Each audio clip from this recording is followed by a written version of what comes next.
Ada dua tadi.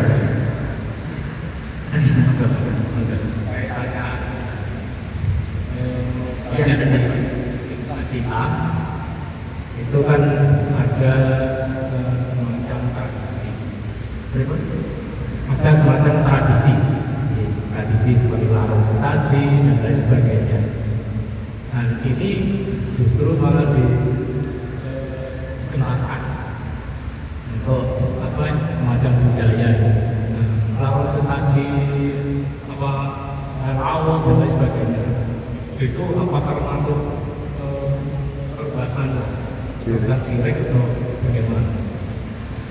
Nah, yang kedua tadi diceritakan mengenai sejarah di Mekah utamanya. Beberapa waktu yang lalu itu sempat viral juga kaitannya dengan Buya Sakur. Nah, itu sebenarnya seperti nabi sebelum dijadikan nabi, termasuk Khadijah dan lain sebagainya. Itu sebelumnya agamanya apa? Sebelum dijadikan nabi, Ya, apa? sebelum Islam masuk ya, nabinya sebenarnya mulai Nabi dulu kan bukan Islam mulanya. Cuman setelah Nabi Ibrahim dan sebagainya sampai saat itu kan juga dibelok-belokkan sama umatnya itu. Nah, pada waktu itu keluarga Nabi Muhammad itu sebelum beliau mendapat wahyu itu, termasuk Siti Khadijah dan sebagainya, sebenarnya agamanya. Terima kasih. Assalamualaikum warahmatullahi wabarakatuh.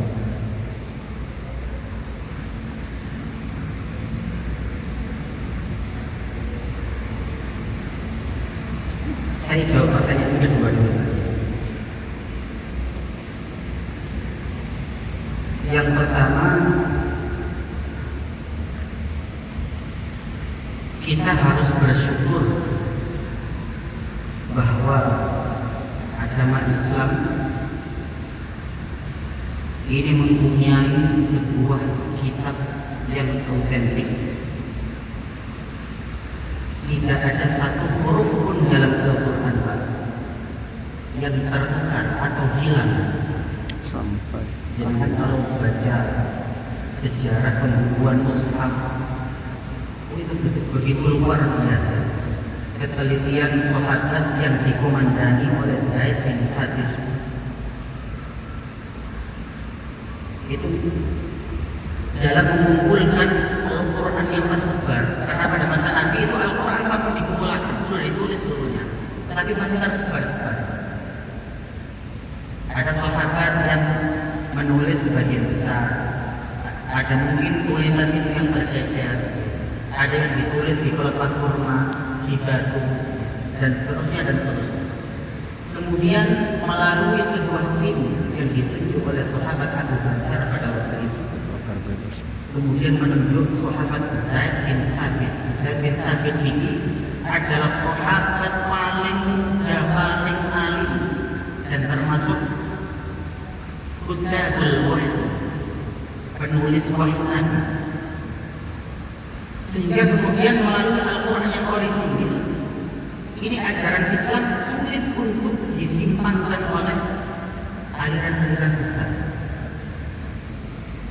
Jadi yang kemudian membedakan antara Islam dengan agama-agama sebelumnya.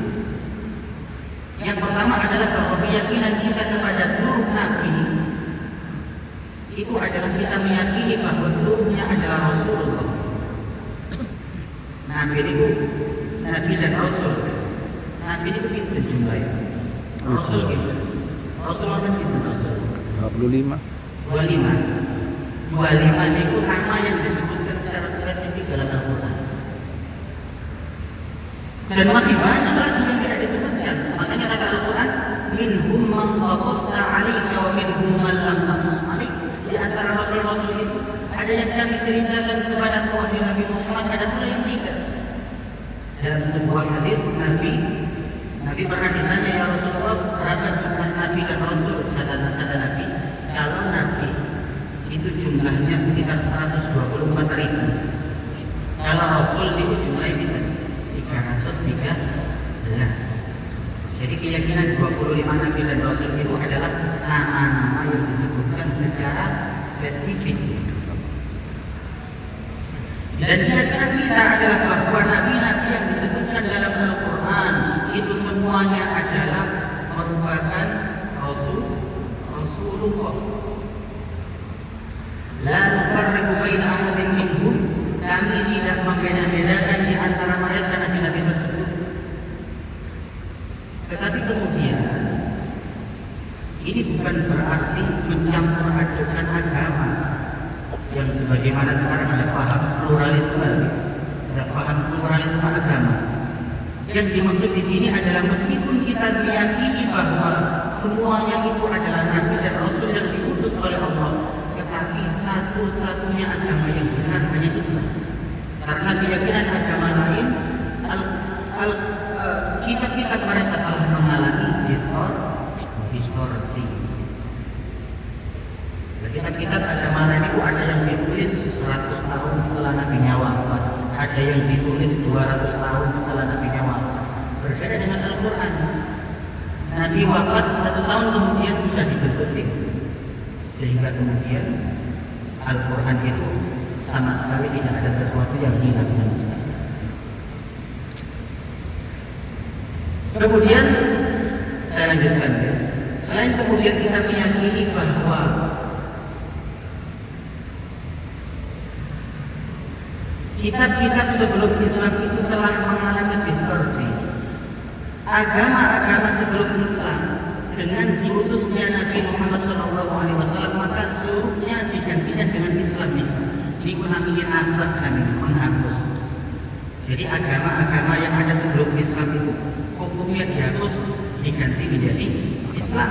Makanya ada orang ahli kitab pada zaman Nabi, mereka tetap bertahan kepada kenasraniannya, keyahudiannya. Mereka tidak mau bersyahadat meyakini bahwa Allah adalah satu-satunya Tuhan dan Nabi Muhammad adalah utusan Allah. Mereka tetap dianggap kafir. Kalimat kafir sangat sensitif. Tapi ini adalah keyakinan bahwa satu-satunya agama yang benar itu adalah Islam. Wa may yabtaghi ghairal Islam dinan falan yuqbal min. Barang siapa yang mencari agama di luar Islam, maka tidak akan diterima keyakinannya itu. Artinya bahwa Islam ini adalah satu-satunya agama yang benar. Ini jawaban soal yang kedua. Sedangkan tentang keyakinan sebelum Nabi, keyakinan keluarga Nabi sebelum beliau diutus, maka jumhurul ulama ini berpendapat bahwa mereka termasuk ahli fatrah. Ahli fatrah ini mereka yang hidup dalam masa kekosongan Nabi, sehingga sekalipun kemudian mereka mungkin ada yang belum berislam atau keberagamannya masih salah, maka mereka tidak dihukumi apa. Hukum Allah itu hanya ditentukan setelah Nabi Muhammad diutus. Dapat dipahami ya? Jadi semua orang yang ada sebelum Nabi diutus, yang meninggal sebelum Nabi diutus, maka itu dihukumi ahli fatrah. Itu semacam kena dihukumi sebagai orang kafir. Jadi tetap sebagai seorang ahli fatrah yang insya Allah termasuk mendapatkan surga insya Allah. Ini adalah pandangan mayoritas jumhur. Walaupun kemudian pendapat ini kalau Bapak mengkaji masalah kita juga ada yang kurang setuju. Tapi jumhur ulama berpendapat sebelum masa di antara dua nabi, artinya sebelum Nabi diutus itu adalah ahli fatrah. Terkait tradisi tadi, bahwa yang penting untuk kita pahami adalah bahwa Islam di Nabi Muhammad diutus tidak bertujuan untuk menghapus tradisi. Panjenengan kalau melihat sejarah dakwah Nabi ada beberapa tradisi yang kemudian oleh Nabi tidak dihapus tapi hanya diluruskan. Dan ini juga berlaku kepada banyak tradisi yang ada di negara kita. Nah, di antaranya ada selama tadi ada sedekah laut, kemudian ada apa lagi, kenduri, ada apa lagi, Ajaran. banyak ya.